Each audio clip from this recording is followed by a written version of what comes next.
The Big 12 Experience Week 7 preview and picks edition on the Sports Gambling Podcast Network is brought to you by Underdog Fantasy. Sign up with our promo code TCESGPN to score up to 50% deposit bonus up to $1,000. That is the promo code TCESGPN.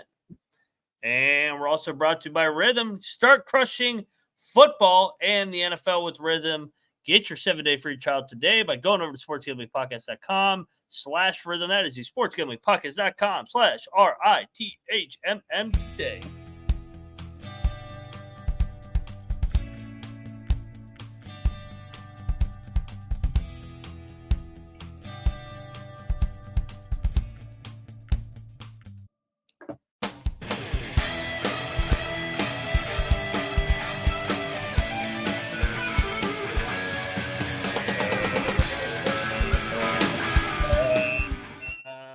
Welcome, everybody, into the Big 12 College Experience, part of the Sports Gambling Podcast Network.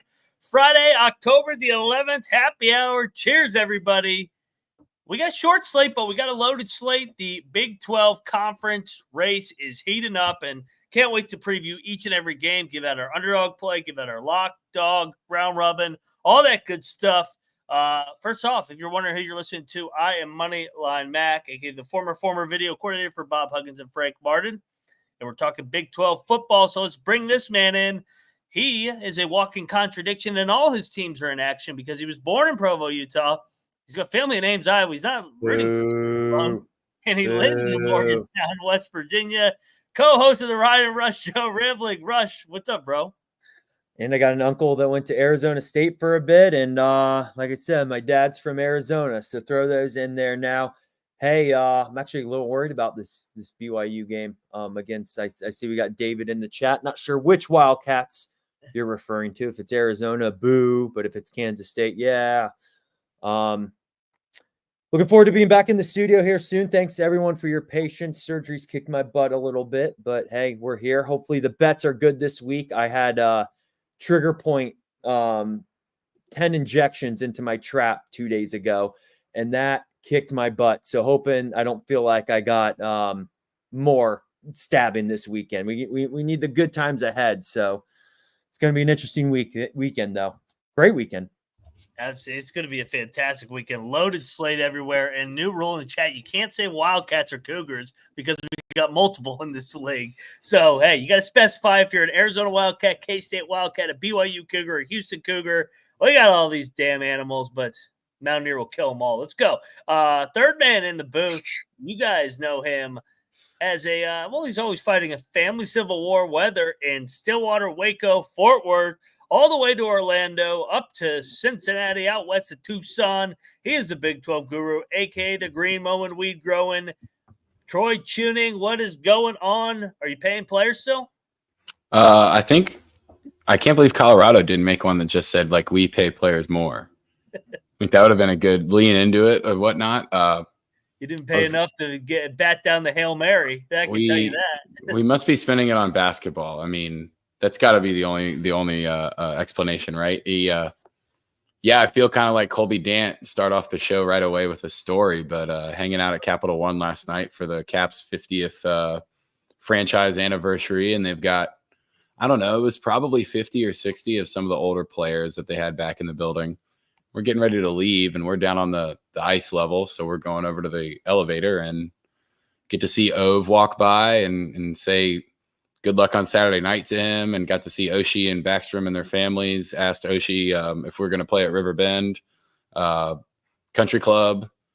So we get in the elevator, and the doors are about to close, and right around the corner comes white-haired, white-gloved Phil Pritchard with the Stanley Cup in the chest, the rolling chest, pulls it right into the elevator.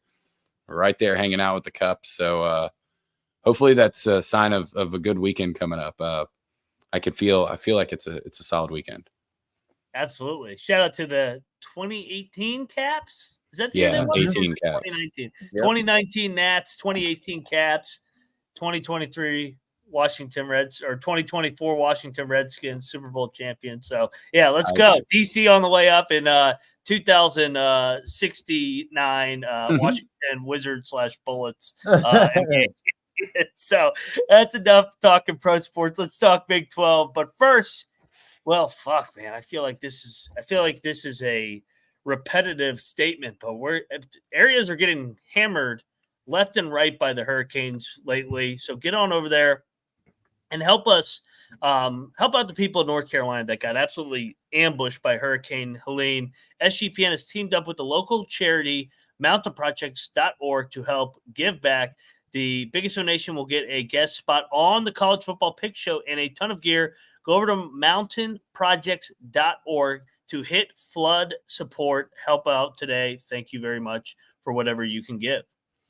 And we are also brought to you by ourselves. So get on over there and freaking give out a 5-star rating. Get to help us help you, man. It goes a long way. It helps with the algorithm and all that good stuff. So get on over there and do a favor and help us prevent corporate gambling from taking over. And that will really help us out. So thank you again for your support. Big 12 experience, baby. All righty, we are back on the Big 12 college experience, and we are looking ahead, well, to tonight. First off, let's do a macro. 5 games on the slate. We were talking about it pre-show. 4 of the games, either 3 or 3.5, and then the biggest spread is 5.5. So get ready, get your whiskey ready, and it's going to be a competitive weekend in the Big 12. A lot of closely contested games. And let's go out west to Tucson, guys, where we got Utah laying 5.5 at Arizona State. Everybody go check Twitter right now. What's the latest on what I say? Tucson. Oh, shit. Tucson. Don't cancel me, Arizona State fans. Arizona. I meant no, they're pro 2A out there. You can say whatever you want. Except that. You can't say that. You can say a lot of other shit. You can't say Tucson or go Wildcats. So everybody go check Twitter and check what Cam Rising status report is, because whatever they tell you, it's not going to be the case. So they're saying he's playing. This game opened at 6.5 down to 3.5. Now it's kind of wiggled in around 5.5. Arizona State's got a short week, man, but it's going to be hot there again. I know Utah has had the bye. Whittingham, pretty good off the bye for the most part. But I'm not comfortable laying points with Utah on the road, especially I don't know what I'm getting from Cam Rising too. They could say he's healthy, but what if that hand is really not that healthy and they're forcing him back? And he's mentally a midget. The hands bother him all night. He has trouble handling the snaps, handoffs, throwing the ball, getting any velocity on the ball.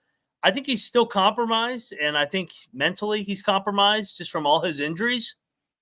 I'll take the home dog with the Sun Devils, man. They've been electric in Tempe so far this year. I think they're athletic enough to keep this close. Sam Levitt and Scatabo, give me the points. Who you want next, me or Rush? You're up, Troy. Sorry. All right. Well, I definitely don't feel comfortable laying 5.5, or like when you said, it went up, it started 6.5 when they announced Cam was going to be playing. And then it kind of comes down. The thing that scares me about Arizona State is their secondary kind of stinks. Mm-hmm. And that'll probably still give, if it ends up being Isaac Wilson or a rusty Cam Rising, it'll probably still give them the ability to win the game. I just don't know. I can't put 5.5 points on them. Yeah, I can. Yeah, I can lay it with them. Arizona State has looked really good, and in retrospect, we look back and a lot of the teams they beat in the beginning of the year were just a little bit worse than we assumed that they were going to be this season. Yeah, I'll do it. Their secondary stinks enough that if Cam looks okay, they'll cover this. They still got a shot to win the Big 12 title. They do. And so does Arizona State, but Yeah. And to your point, Troy, that you made, I think a couple weeks ago, that if Utah did suffer a non-Cam Rising loss, to what extent would that be held against them? and I don't think it will be, especially if they come out firing. Utah had the bye week. Arizona State had a grinded out game last week against Kansas State. So yeah, it's a short week for them, but it's an even longer bye for Utah. We know how Whittingham is after the bye week. I know Utah can struggle in Tempe. However, I do think what makes this different compared to times past is maybe when they've struggled in Tempe, they know that they can afford a loss, when it's come to the Pac-12, or know that they would run through the rest of it. They can't afford that loss anymore. I think Cam Rising gives them kind of the rest of the team that motivation. All right, our guy's back. I think they play with a sense of urgency, and I think that they cover this game easily by 6 points or more. I like Utah a lot tonight. Hate saying that as a BYU fan, but I say it as someone that likes making money. I have no problem laying these points with Utah. Yeah, I guess another point you should probably take into account is leave it as a freshman against a Whittingham defense could be a bit of an issue. What's the Zin saying? All right. You want me to use the Zen or the real coin? Let's use a real coin, because the Zin, I'll read off his record. We did the coin last week and the Zen the week before. Kennedy will be back in studio next week. Kennedy will be back. The Zin and Coin, the Zin and Coin have not had a winning week since week 2. So the Coin has been ice cold and so is the Zin. So pick whatever you want to pick. All right, the Coin is much easier to flip. All right, we got heads. We got Utah on the road. Oh, you guys in the Coin are going to be so mad when you turn on that TV. This is the Coin's week. To be fair, I won't be that mad if Arizona State wins. No, you're going to be mad when you Rush is just emotionally hedging by laying the points with Utah. There you go. You guys in the chat are all going to be mad when you turn on the TV and Cam Rising's in street clothes again. And be like, I thought he was playing. I'll believe it when I see it that he plays. That's fair. I mean, that's a very valid point. But the only add is the report with that's come out definitive. It seems like that he is playing. I get it. There's gamesmanship and coaches play, and I'll believe it when you see it. I agree with you there, Ryan. But I feel like the difference this time versus the past times has been I don't know if he's playing, but they said he's playing. So it is a little different language. The report came out that he was playing against Oklahoma State. That was, and we got mocked in the chat that we said he wasn't going to play. No, the only thing we should have got mocked over is that we took Oklahoma State over Utah. He was reported that he was playing against Utah. Did they actually report that? Yes. I thought it was just rumors and whispers. I didn't think there was an official report. It was reported. No, they said he was playing. And then the morning of, they said, we're reevaluating. Just kidding. Last week. This time's different. Insanity. Doing the same thing over and over again, right? He's going to hit a water cooler on the second possession of the game. All right, let's go over to a entertaining one here. And I was kind of just researching the history of this game. Cincinnati going going down to the bounce house. I can't fucking talk today. UCF has been is a joke the right word the last 2 weeks with their egg against Colorado. They're kind of egg in the swamp as well. They never really had a shot in that game. Cincinnati off the bye week. They were right there to beat Texas Tech. That was a hell of a football game, 44-41. So you got Cincinnati coming in at 1-1 in Big 12 play. You got UCF coming in at 1-1. Both teams desperate for a win. The last 2 games, the last 2 years, this contest has been decided by 4 points and 2 points. I don't really count before that just because that was Cincinnati's college football playoff team, and that was an outlier with the Cincinnati program compared to where it is now. I'm going to take UCF, and I'm going to lay the points. They're down there at the bounce house. I think this is a desperate spot off back-to-back humiliated losses. I think they pull away late. They win by 7-10. I think they're going to be able to move the ball. I think Cincinnati's going to be able to move the ball. I think this is a shootout, to be honest. And I just think UCF back against the wall. Everybody's counting them out because a couple guys transferred, but I think they move the ball and they get it done against the Bearcats. Give me the Shiny Knights, lay the 3.5. Yeah, and I know a lot of there's been reports and people that have, decided to use their red shirt to maintain eligibility to transfer next year. on the UCF team. But with the attitude, I mean, with the Colby Dant attitude, those people you don't fucking want on your team anyways, right? Like, they're just in the way of the main goal of everyone else, regardless of their talent. I'm a little bit worried about Corleone as a run stuffer for Cincinnati and maybe forcing KJ to use his arm a little bit. But it seems like this would be the week that if you were on UCF the last two, like me, you would want to get off of them. And we don't do that. We'll lay the points for UCF.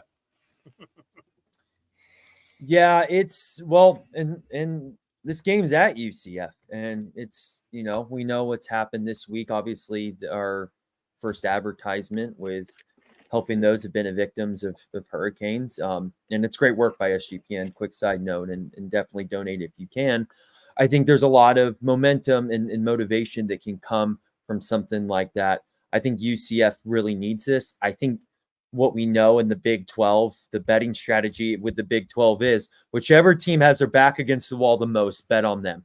That's what's funny about the Big 12. There's absolute chaos in this league, but it is actually a pretty simple betting strategy, is which team is back against the wall. And this is a now or never game for many reasons. All the reasons I just said with UCF. I'll lay the points here. It makes my stomach churn a little bit laying the points. But to be fair, if I took the points with Cincinnati, it'd do the same thing. This is kind of I feel like it's definitely a game that I'm wrong either side picking. But with everything going on with UCF and everything I just explained, I'll lay the points in. This would be a big win for the community and culture-wise. And hopefully KJ Jefferson can show some semblance of the quarterback that we saw at Arkansas. Big game for them. Great handicap. I totally forgot to add that in there. Tragic magic spot for UCF. Yeah, tragic magic. Shiny night spot. Troy, tell us where the coin's going. All right. Coin is on the home team, tails. Ooh. Tail at home. So all four on the Knights. Oh boy. The Bearcats may have gotten what they needed there. UCF by a field goal. Damn it. Satterfield's going to clip us again and put it on in the locker room and be like, look at these three stooges. They hate me and they can't pick Cincinnati. And we make a lot of fun of Scott Satterfield, but is there a chance that he's a better coach than Gus Malzahn? Like right now? It depends on what version of Gus. Yeah, that's what I mean. Like, is that like a Tuesday you're taking Gus Malzahn? That's a week by week question. Yeah. That's all. Well, it'll be settled this weekend. Yeah, we'll see. All right, let's go. Well, actually, let's hit an ad break and Troy, get ready. So sign up with our promo code, everybody. It's that time of the episode. TCE SGPN to claim your special pick and first time deposit.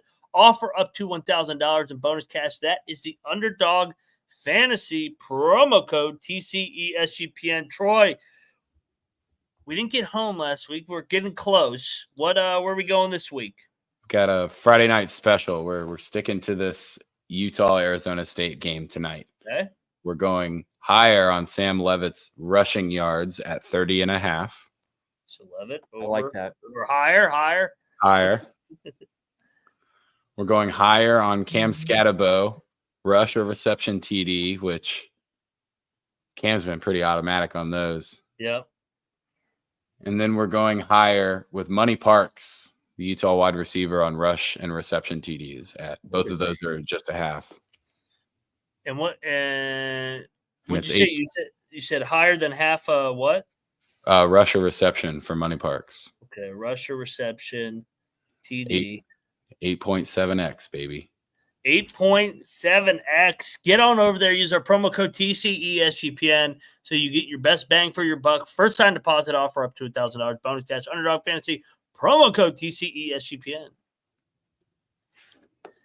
All right. Let's get over to old. I don't know if we call it a rivalry rush, but a nice old two familiar foes they've played over the years. Arizona, BYU. Arizona, good luck trying to figure them out. They get drilled by K-State. They go to Utah. They stun everybody. Then they come back home, and Texas Tech gets it done against them.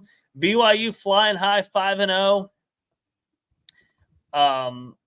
I like to fade the 5-0 team with all the momentum going into the bye. I think the bye came at the worst possible time for BYU, to be honest. I actually disagree there.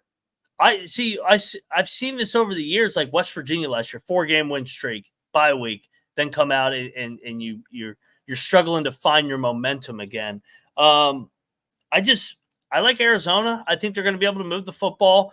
I think BYU better as the hunter versus the hunted. And I think a role reversal here. I think Arizona is going to complete the Utah sweep and beat Utah and BYU on the road in 2 out of 3 weeks. Give me the Cougs or Wildcats. The Freudian slip. He really wanted to pick BYU there, but he had to go against the grain. 5-0. Now it's a Big 12. I would say the Arizona defense has been like surprisingly better than what we would have expected. But do we see BYU as like an offensive get right spot? Because they got a lot of yards against Texas Tech, but they couldn't get in the end zone. And I think that's going to be even tougher. They got 1 touchdown, right? They had 400 yards of offense. Which game are you talking about? You said Texas Tech. Are you talking about Baylor or Kansas State? Arizona. Oh, I'm sorry. Arizona played Texas Tech, and they racked up 400 yards, but they only got in the end zone 1 time. And that offense has been week to week. I think I'm going to take the points with Arizona, but BYU is going to win this game on Provo Magic by 3 points. So, and apologies, Troy, I just misheard you on that. A little history behind this game, because BYU and usually wins 2 out of these 3 matchups. They played in 21, 18, and 16. BYU won all of those, but Arizona beat BYU back in 08. I was actually living in Utah out at that time in the Vegas Bowl. And then in 07, 06, they both split there. And then it goes back to the WAC days before Arizona and the Arizona State joined the Pac-12. So BYU is usually in modern history had Arizona's number in this game. What scares me about this, and I do disagree with you, Ryan, I actually think towards the end of that Baylor game, and I think a historic BYU team actually would have blown it against Baylor. I do think the bye came at the perfect time because it was time to regroup. You played late night in Provo, then you had an early game in Baylor. So 5-0, it was a good time there for the bye. So I don't think it's necessarily a bye thing. I think this is just back to kind of what I said earlier, the Big 12 team that needs it the most, stick to their side. BYU too, it's when it gets really good, borderline great, and never gets too great. These are the spots that they blow it. And I'm actually concerned about these next 2 games. Arizona coming obviously to Provo this week, and then Oklahoma State, nice 10-15 game on Friday coming up. I'm scared that's going to be a get right spot for Oklahoma State since they have the bye this week and they're 0-3. And it's Gundy. He'll find a way to grind things out here. So BYU needs to figure out how to go 1-1 in this stretch. This game really scares me. I'm taking the points with Arizona State. This is a money line contention. This is actually the bet I feel the most good about in terms of spread. I love Arizona in this game, and it kills me, but I grew up a BYU fan. I've seen it firsthand. This is where things get a little. Yeah, they've already hit their win total in 5 games. I mean, there's regression coming for BYU, so there's reasons for concern. Coin, what we got? All right. Will the coin soak? Will the coin soak? Tails. Coin is soaking. BYU. All righty. Next Might not up, be good rush. Let's go to prime time. Under the lights, 8 o'clock, Fox game of the week. Iowa State, first time undefeated since 1980. 1980, Rocco Beck and Cyclones been rolling, coming off big wins against Baylor, Houston, going to the Coal Rush game in Morgantown, where that place is going to be on fire for this game. West Virginia back from the dead. Everybody wrote them off 2 weeks ago. Wins over Kansas, wins over Oklahoma, or beat down against Oklahoma State.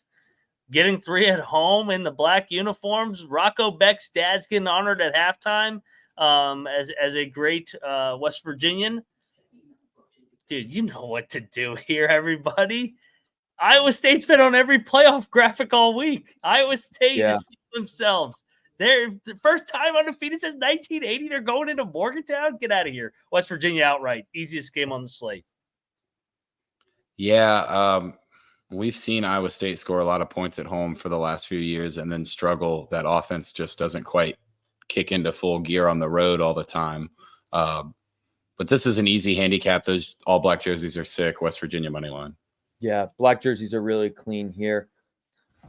This big one for West Virginia. We've seen what this team can look like finally when they play their complete game and everyone plays to their strengths.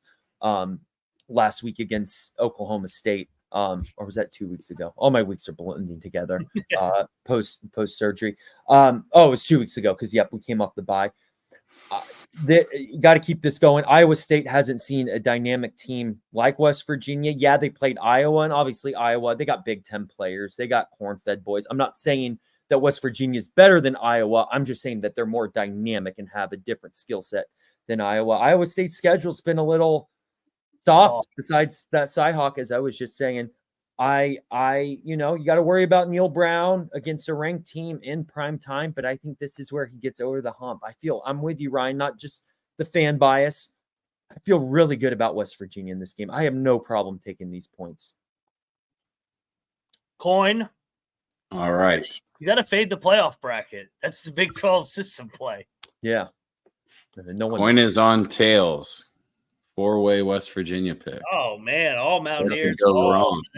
Oh, yeah. What could go wrong? Good thing I picked Arizona State, or we would have agreed on every single goddamn game so far. All right, we'll see if I think we're going to agree all on this one, too. K-State -3.5 at Colorado. So this is the other game that's got a lot of juice to it in terms of Big 12 first place implications. West Virginia, Iowa State, the only unbeaten versus unbeaten. Arizona's got one loss. BYU's undefeated, so that's a big one in terms of that. UCF and Cincinnati, they all got one loss. And then Arizona State and Utah as well, both with one losses. This one, K-State's got the one loss in Provo. Colorado, the miracle win against Baylor off the Hail Mary. Then they go to the bounce house and beat the shit out of the Shiny Knights. Coming back, and the system play, man. You fade the loudest team in the chat for that week. Colorado fans have been chirping ever since they beat UCF. From an actual football analysis standpoint, love K-State here laying the 3.5. Better at the line of scrimmage, better coach off a bye week. Avery Johnson got his gimmick hiccup game on the road out of the way in Provo. They've already played in elevation. They're not gonna be scared off by the elevation in Boulder here. They have a much better team and they have a better culture and they had an extra week to prepare. And I don't trust Colorado off a bye week. What the hell were they doing all week? This is extra time to prepare, or I don't even know if they're preparing Colorado and Dion. But I just think K-State, better team, better culture. Lay the 3.5 here. Easy. Yeah, this is a Dylan Edwards revenge game if I've ever seen one. Yes. This is exactly how I handicapped the UCF game against Colorado with they're not ready for a trench game. But the issue was Gus Malzahn and UCF ran the ball all the way down the field on the first drive and decided, we're not going to do that for the rest of the game, really. We're going to get down here and maybe try to throw the ball in there. I don't really see Kleiman and Kansas State dictating away from their identity, which is we're a grind, we're a trench team.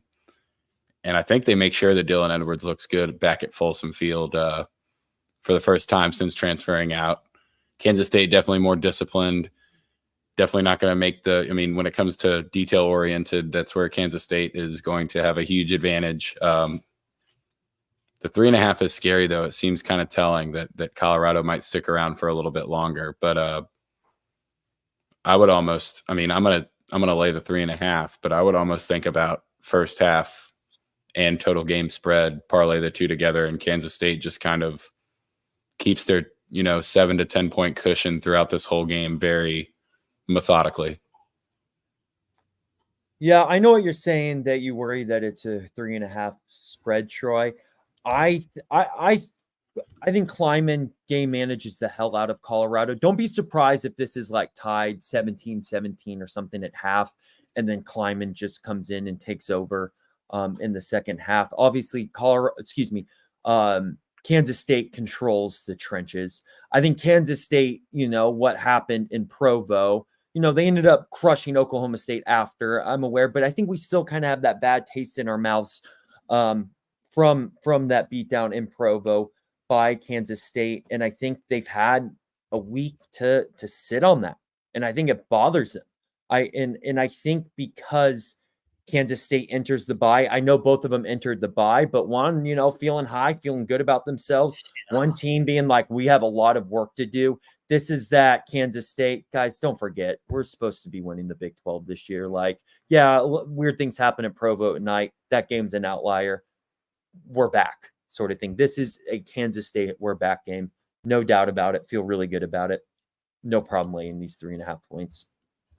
Yeah, I could see Rush. I could see this being like 17-17 at halftime, and Colorado scores one more touchdown, and Kansas State scores 17 more points in the second half and wins the game like 34-24 or something like that. Remember, Baylor had Colorado down 2 touchdowns in Boulder too. I mean, if Dave Aranda doesn't give that game away, I mean, Baylor wins in Boulder. So Boulder is a good home field, but they can be had at that venue. So what's the coin doing for this one? All right, last coin flip. He is on Kansas State, road head. All right, I gotta hit the ad. I'm with the coin on every game. There you go. You are so. I told you this is the coins week. You're rigging it over there for your road picks. I'll tell you where else you can. Well, it's not rigged over there, but maybe you can rig yourself into some winners. That's BetUS, because that's a proud sponsor of the Big 12 College Experience. Been around for 30 years, easily depositable over with crypto and fast lightning payouts. U.S. players are now welcome. Sign up with the promo code. Sign up and deposit $100 and have a chance to win a 1960 Ford Mustang. We just talked about it. We all like K-State minus a 3.5. Get on over there. Get down on some action with BetUS. Use our link and sign-up code. 125% bonus on your first 3 deposits. That code is SGPN. SportsGamblingPodcast.com/BetUS. That is the SportsGamblingPodcast.com/BetUS. BetUS, America's favorite sports book. And we're also brought to you by Rhythm. Rhythm has been absolutely killing it for me over here these last couple weeks. NFL, dogs been barking. They've been all over these dogs all year long. Last week, they were all over the dogs. Vandy, Arkansas, Cal. And they like the dogs this week, and they like the Mountaineers +3. So great minds think alike. Maybe me and Rhythm will go burn a couch together when they beat the Cyclones of Iowa State with those fire black uniforms. So get on over there. Claim your 7-day free trial today by going over to sportsgamblingpodcast.com/rhythm. That is the sportsgamblingpodcast.com/RITHMM. All righty. Lock, dog, tease. And by the way, I already have our parlay queued up on the 4 games we agreed on. So I'll give that out at the end. For my number 1 lock. Do I want to save them for the dog? I'll save them for the dog. Lock number 1. K-State minus a 3.5 in Boulder. Yeah, I wanted to lock K-State too. All right. 2 in a row? Is that 3 across the board, Rush? Let's do it. There's 3 games I feel great about. The other 2 I think are kind of no man's land. Yeah, Arizona's my other lock. Plus a 3.5. I was gonna say, I kind of want Arizona's points. Yeah. So I'll take them as another lock because we all know the dog. Yeah. I think we're consensus this week. Yeah, I could go either way here. I'll mix it up a little bit. I'll lock West Virginia. Okay. I like it. Dog for Troy and I, plus 130 on the money line. Get this Cyclone shit out of here. Let's go, Troy. Let's go, Rush. Mountaineers. Solo, not solo. There'll be another 3-0 team. West Virginia, 3-0 in the Big 12 come Monday morning. Everybody, those playoff brackets ready. It's a classic. It's just another classic Neal Brown season. Like you push him all the way to the edge, and you think, all right, maybe this is the last year. Maybe they'll fire him in the middle of the year. Nope, not so fast. Neal Brown always pulls a fast one and slides his name back in there. Big 12 Coach of the Year, possibly Neal Brown. I would start that. Just saying, it was first reported here. If it happens, I would lose my mind. The Neal Brown cycle continues. I'll take Arizona. Okay, so 3 in a row. Do we want to take UCF out of the parlay then? Please. Yeah, probably. Okay. Utah and UCF are the ones that, and I think we all agree, are the no man's land. So, do we want to do Arizona money line or 3.5? Trust me. I say we do money line, man. Yes. Yeah. On them and West Virginia. We're busting brackets this weekend. BYU's undefeated in the Big 12. Iowa State's undefeated in the Big 12. They're in everybody's bracket. Neal Brown. We gotta find a way to be a zero bid league. Exactly. On the road. The All-State 16. Big 12 title game. Yeah. That would be awesome. 9-1. We'll lay the 3.5 with K-State. We'll take the money lines in West Virginia and Arizona. 9-1. Get rich, everybody. Lock that up, baby. Let's go. Let's go, Mountaineers. Busting some brackets this weekend. Sorry, BYU. Sorry, Iowa State. All right, guys. That was a fun show. It's going to be a hell of a weekend. Light weekend. Yeah, light weekend in this league. Not a light weekend across the country. It's a good weekend for it to be light in this league. Watch. This will be a boring weekend from a game standpoint because last weekend was so great, and everybody was like, "This week sucks." Whenever they say it sucks, that's when chaos happens. So hopefully, we get some banger games, especially those primetime games. What's the over under on an 8 p.m. kickoff? The average amount of drinks of a Dub V fan walking in to Milan Puskar. Are we going Milan Puskar? They might if they don't try to church it up, Dirt. That's like in Joe Dirt when he says his name's Dirte. Don't try to church it up, Dirt. Average drinks. I would say the over under is 20.5. 20.5. What an impressive number. And you got to hammer the over. Dude, people will be there like at 11. Yeah. I mean, 2 sips of moonshine is equal to 1 drink. Hey, everybody that will be absolutely wasted might be saying Milan Puskar or Milan Puskar. By the time that they get to game time, they'll be so drunk. But follow us over at the College Experience. We all come together as one on YouTube / the College Experience, Big 12 Experience over here. Go check out our college basketball episode that we did. We did 3 hours the other night with Colby and Noah. Gave out our picks 1 through 16. Absolutely loaded league again this year. And I know media days are coming up next week. So maybe we'll sneak a little basketball episode in there. And like, subscribe, tell a friend, help us help you. Go check out the College Football Experience, College Baseball Experience, the FCS Experience. All together as one on youtube.com/College Experience. He's at Troy Chewning. He's at Rambling Rush. I'm at Moneyline_Mac. Cheers, everybody. Hope everybody has a great weekend. And we are out of here. Let's burn some couch. Ryan and Rush show after this.